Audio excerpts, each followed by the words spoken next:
So I made a live reaction video about Red Bull BC1 2019, and a lot of people were leaving in the comments asking questions about what I thought about Killer Koila versus Menno. I figured I'm going to show you a little bit of my thoughts about this battle, but this video that I filmed was actually a live stream that I show for all my Patreon supporters every month. And the last one I did was on Red Bull BC1 and my thoughts behind the whole entire event.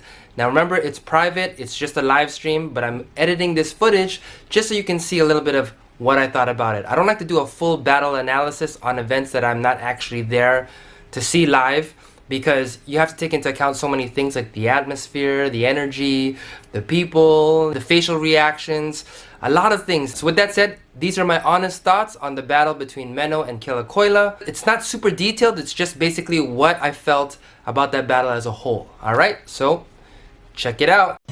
I'm Dizzy, a 12-time 13-time world champion, a pioneer, a global b-boy activist, and you're watching the Dizzy Diaries b-boy vlog!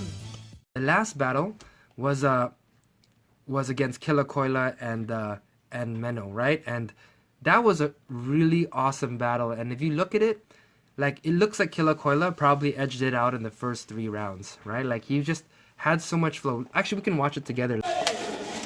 Alright, let's see who's gonna start it off. so it's supposed to be 3 rounds. I'm not sure if this was done on purpose or not. Where's the... DJ Smirnoff. Okay, DJ Smirnoff, no wonder the music was awesome. There you go, Menno. So Menno goes first. First round. I just want to break it down. I'll pause it sometimes if I have to. Nice.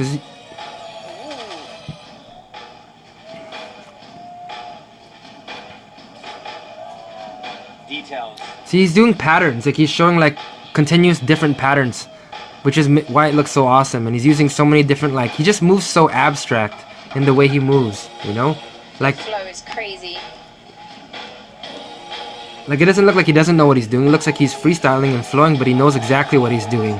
That's what it looks like. Consistent round. Super strong. So that's the way that he's coming at him, with flow and style. Let's get it, Killer Koila. Let's see Killer Koila's round. Okay, that's nice, but that little ankle step over is my move. But it's cool. It's cool. I don't mind. You know, like, it's kind of turning almost like foundation now. It's all right. High Killer energy Koila too. definitely playing with the music more. Yeah. Me and Killer Koila have the same body type, so that was dope. He did like a little knee freeze. So he's coming out with content. That's what makes it look so amazing. Okay, so Killer Koila's more like storytelling and content. That's a little gimmick. It's just kind of like cool. Okay, so let me just pause that for a second. Like, when you look at it, Menno's approach and Killer Koila's approach is totally different, right? But Menno's approach is more like, he's coming like an abstract kind of style. It's more like abstract painting, where Killer Koila is more like realism. You know what I mean? Like having like different concepts and different things, and there's small moves, but it hits really strong because it's something new every round. It's something different. It's not like mixed together in abstractism. That's the reason why the crowd is like, what? No way. And he's nailing them, you know, and he's doing different stuff. Okay, let's continue the second round. Hey, I gotta give it Super another strong too. round. Yeah, that was dope. Very simple, Yeah, but effective. effective for sure. Menno's saying like, yo, I can't hear the music. Round 2 for Menno. So Menno has little details too, but they're all like little tiny details. But the way he's moving is like awesome. Okay, he's using a sliding concept. The drop down, Menno's signature. his signature, yeah. Signature slides. Right? So he throws like 3 like, you know, signatures kind of there. Oh, now this is an awesome burn. That's an awesome burn. What he basically said right there was, yo, you're just mopping and cleaning the floor, so I'm gonna grab you and I'm gonna mop the floor with you and throw you out. Like, he just basically burned him, like, you know, with that, which is awesome if people can get what he was trying to say. Right? Mop them off the stage. He mopped him off the stage. Exactly. That was dope. It's a perfect diss. Okay. Feeling the music. He's trying to get into the music. But now, a lot of the stuff that he's doing like that is just like norm. It's kind of like, it's normal. You know what I mean? He's definitely But got the crowd it's on the his side. overall storytelling that's awesome. Really conserving their energy. Yeah. Okay? So it's very palatable. Like, it's very easy to understand these moves and see how he's building it up and he's doing all the different moves. You know? Okay, so he hits that freeze, and that's why. Look, that's an awesome heel clipper right there, and just does a blow in his face. This is the last round. That was a cool heel clipper. Goes in, Yeah. freeze. Nice. This is just all Menno style. Let's go. Throwing in some power moves. Cool. See, see, he's doing it as a Original Nice. transitions. Nice. as a pattern, which is so dope. And then he does like a little rolling thing too, but it's More different. signature moves. Keep going. He ain't done. All right. All right. Okay, went back down, didn't finish. Here he comes in. He rolls in. Threw in some power. Keeping the energy high. That was tight. That little thing with the feet.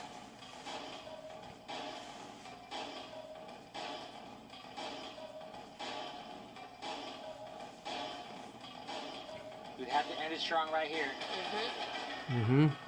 That was dope. Nice. That was a nice little tiny trick. There's one of the steps similar to me. Oh. Oh.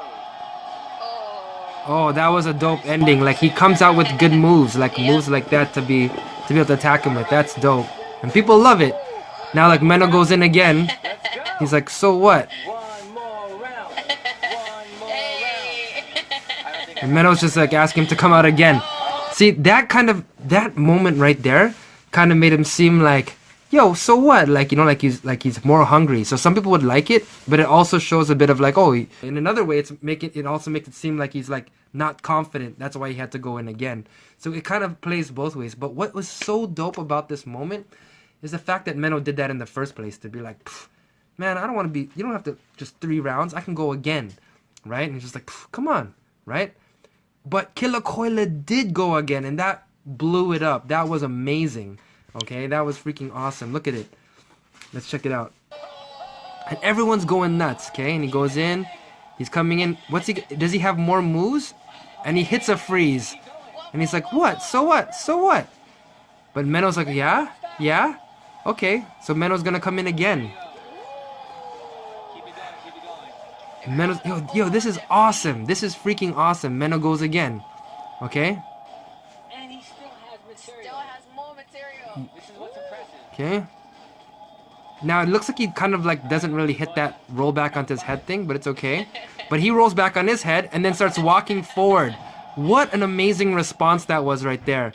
Now, of course, Menno calls it a bite similar to Hong Ten, but I think it's different, you know, but Killer Cody's been doing that it's a for tactic. He does a lotus, hits a freeze, but kind of falls out of it too. And he kind of gets up at it and it's just like, I don't know. those 5 rounds count. now he kind of like, okay, so That's what I want to know. that was awesome. That was freaking super awesome. So after that battle, like what was awesome about that battle is that really shows like true b-boying. Like, you know what I mean? Like, that shows what it's supposed to be about. Now I think that Killer Koila, that last round, if they did count that last round, right, the whole thing and how he ended, he got up like he kind of quit. You know what I mean? That final thing. But at the same time, he did dope in it too. Like, he did the thing, he kind of hit it, he kind of got up, but it's just that confidence thing at the end where he's like, it's only supposed to be 3 rounds. It was kind of like, oh, you know what I mean? Like, this is what made this BC1 so amazing. You know what I mean?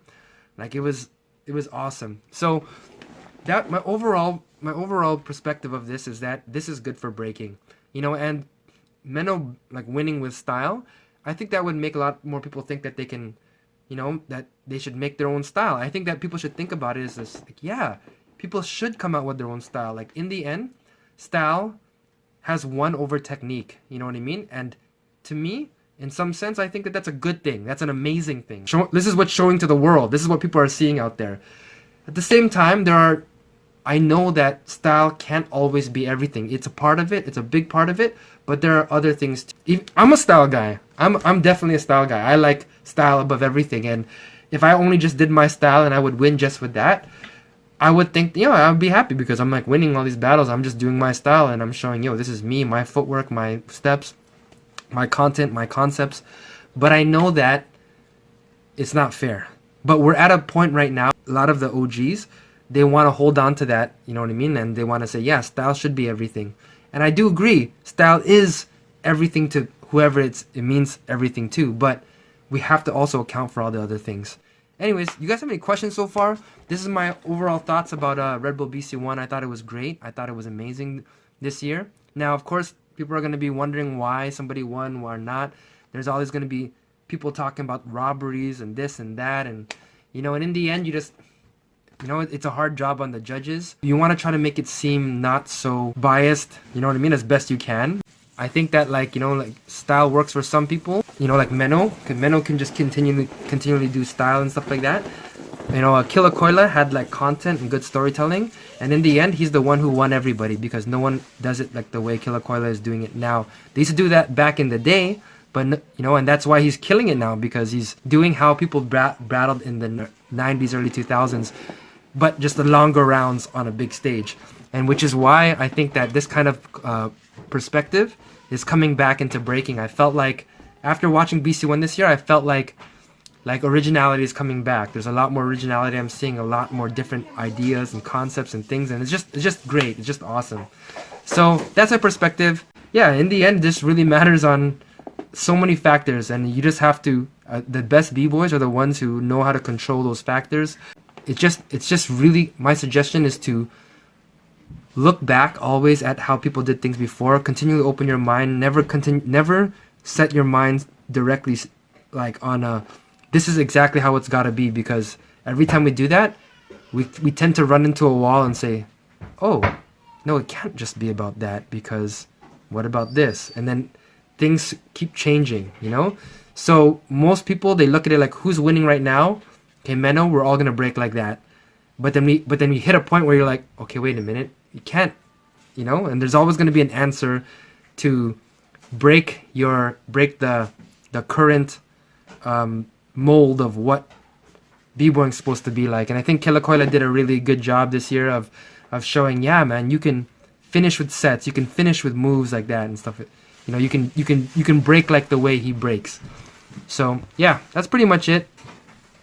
I guess my BC1 live stream breakdown, this is exactly what I thought. If you guys have any questions, feel free to ask. I'll always come back and answer some more. And yeah, just like most people that I've talked to, Killa Koila was the underdog and he won the people as the MVP. Will that make him go further? Will that change his career? I hope so. But he's a dope guy. Really great guy, also part of Dynamic Rockers from New York too. And yeah, man, that's pretty much it. So anyways, guys, if there's no other questions, I'm gonna end it over here. Thanks for coming on, and leave in the comments if you have any other questions and stuff like that, and we'll continue the conversation, but by typing. Alright guys, see you guys next month. Peace. Hey guys, I got a monthly live stream on my private Facebook group for my Patreon supporters where I talk about things like battle preparation and proper warm-ups and stuff like that. If you can, please check out my Patreon page and consider supporting me. It would mean the world to me. Thanks guys. Peace!